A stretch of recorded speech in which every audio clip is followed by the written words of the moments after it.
Après le montage des murs, place à la pose du doublage et des menuiseries, étape essentielle pour obtenir une excellente étanchéité à l'air et ainsi garantir la performance thermique et le confort sanitaire de la maison. Aujourd'hui, donc, nous attaquons l'étape de l'isolation avec la mise en place des plafonds plâtre et du doublage Prigimax 29,5. Pour le plafond, les plaques fixées vont participer à rendre encore plus saine l'atmosphère de la maison. La première opération consiste à la réalisation du plafond sur ossature métallique avec une jonction périphérique au niveau des murs extérieurs.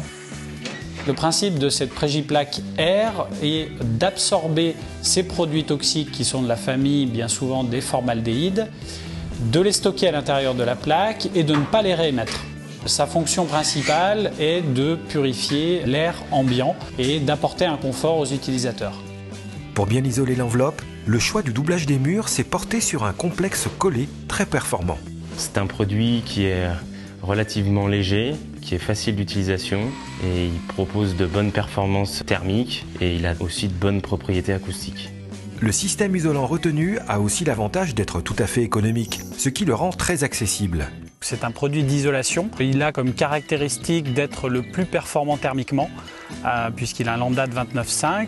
Ce produit nécessite en fait une mise en œuvre très simple qui permet justement de réduire l'encombrement au niveau des habitations intérieures. C'est une technique de pose qui reste traditionnelle parce qu'on est sur un complexe collé. Les plaquistes ont l'habitude de poser soit du complexe collé, soit de l'ossature métallique. Ça ne change rien à leur méthode de pose et on reste sur quelque chose qui reste duplicable. Avec le mariage entre la pierre ponce, l'isolation qu'on a dans ces blocs et le complexe qu'on vient y ajouter, on est forcément proche de l'excellence et on atteint une résistance thermique qui est très importante. Au moment de la mise en œuvre, certains points de vigilance sont à respecter. La jonction entre le mur et la maçonnerie se fait par un joint polymère qui permet d'obtenir une étanchéité à l'air avec le plafond.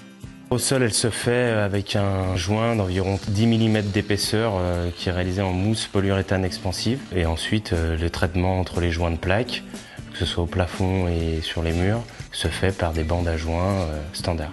Il faut apporter un grand soin à cette étanchéité puisque ça permet de faire l'étanchéité à l'air du bâtiment, ce qui est primordial aujourd'hui avec les nouvelles normes et les nouveaux labels d'isolation. Mission réussie en termes de pose donc, de notre isolant. Nous avons donc réussi à démontrer que la maison ABCD+ est bel et bien duplicable selon nos méthodes traditionnelles de construction.